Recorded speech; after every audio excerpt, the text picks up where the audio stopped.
Alright, everybody, welcome to a new episode of New Lunar Radio. I'm your host, Jay Brony, and with me as always...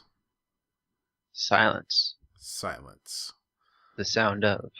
The silence, like in Doctor Who? No, the sound of silence, like that one song.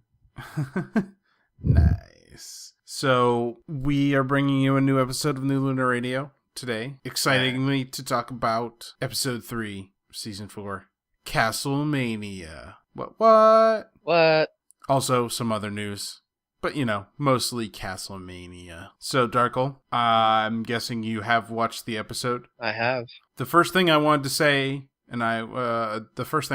is obviously this episode is going to be very spoiler-filled if you have not seen episode 3 of season 4, Castlemania.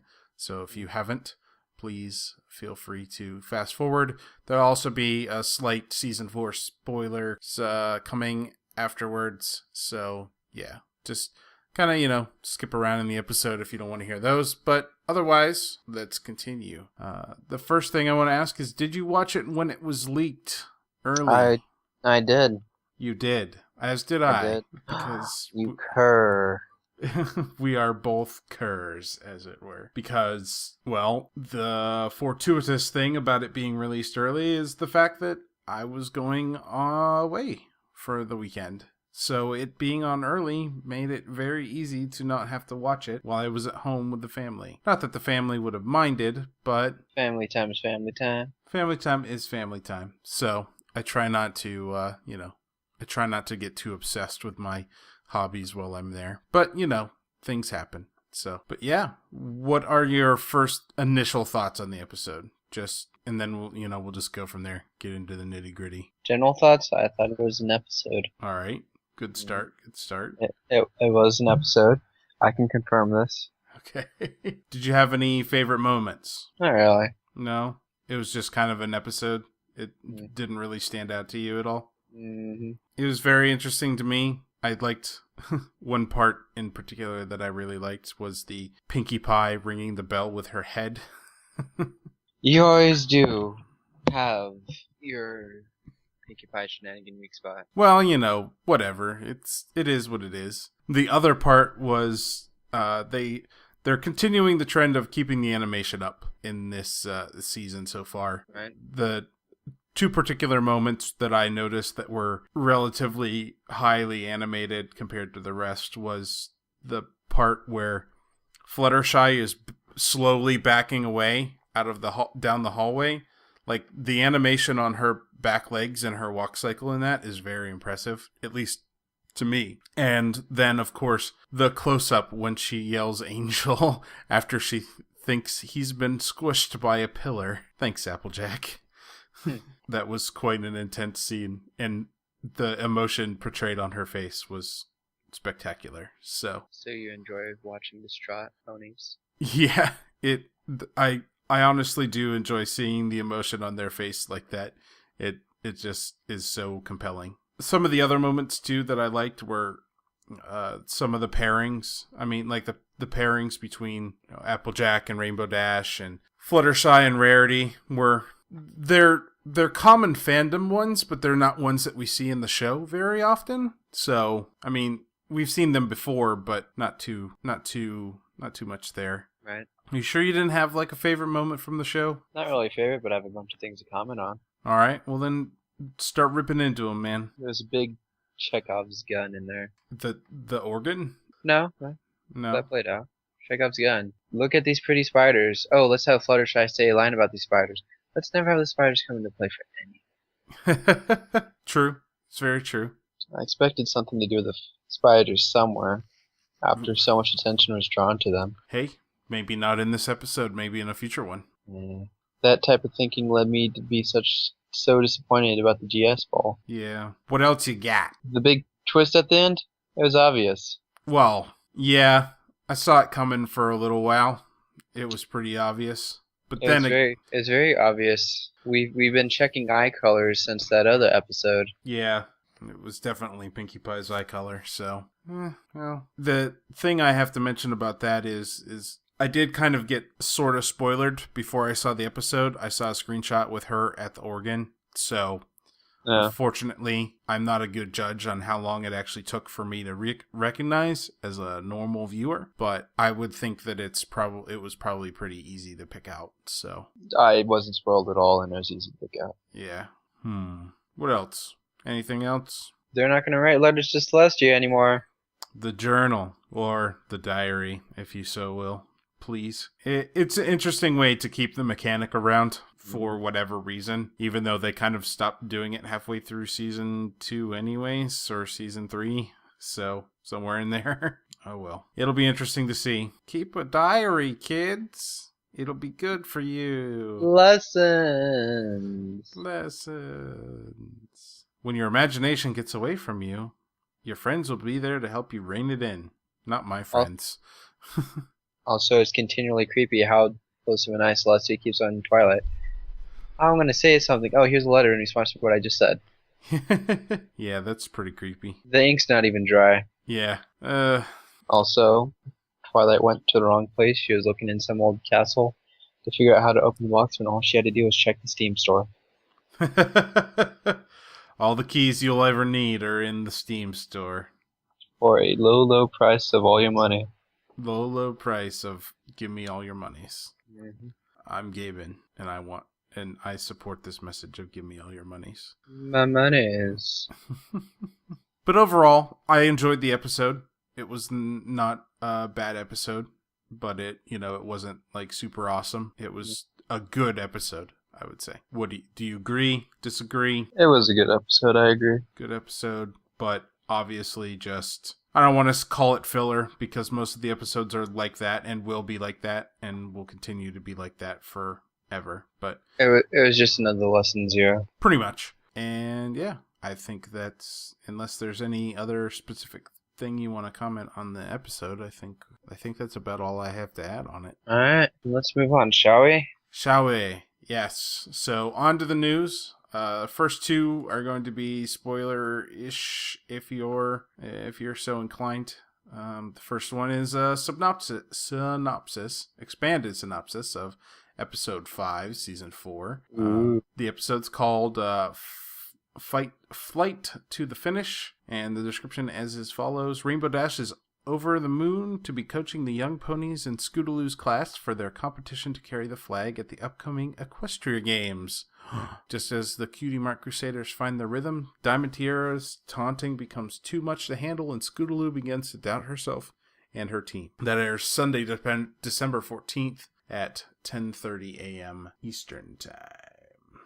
So yeah. What that brings into mind is if anybody watched the spoilers for at Comic-Con, you'll obviously recognize some of that synopsis as the spoilers that were at Comic-Con, or the animatics at least. Mm-hmm. And yeah, it's definitely that episode. So definitely.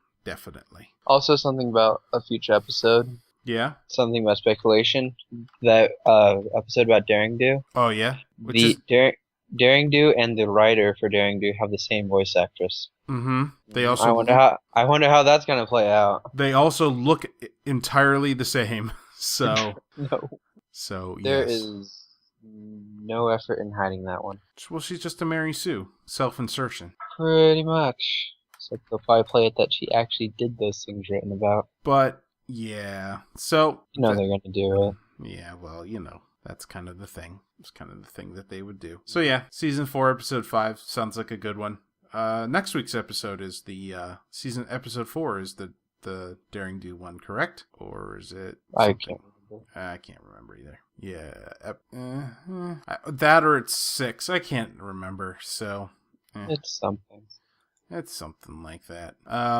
So the last little piece of season 4 type things that we have here is somebody said to Megan McCarthy on Twitter that they were a little disappointed that they didn't see Derpy in the season 4 premiere, and she said have some patience. So maybe we'll find some more of our favorite mare in the favorite, man. Well, you know, the fandom's So symbol. how can Megan be disappointed that there wasn't Derpy in that episode Well, when she was a writer for said episode? it wasn't her that was disappointed. It was somebody else. Dark Oh, Hardy. I thought it was at Dark Hardy. No, Dark Hardy said that. That's why it's in quotes. And then she said patience. No, the at Dark Hardy's in quotes too. Well, he's quoted as saying that. Fine.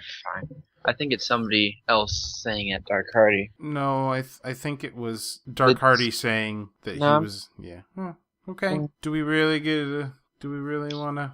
Do I need to hop on Twitter and find the original tweet? No, I don't think that we need to go through that much. I mean, if you want to while I'm talking, sure. Too lazy. Too lazy. Yep.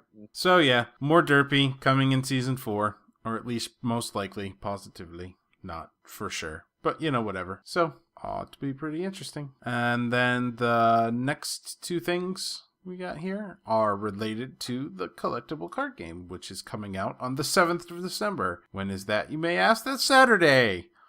What? What? So the Enterplay is having premiere events around the country. Each location was handpicked based on the areas with larger meetups and MLP communities. So there's probably going to be lots of people there. But you can pay an entry fee to get into the event.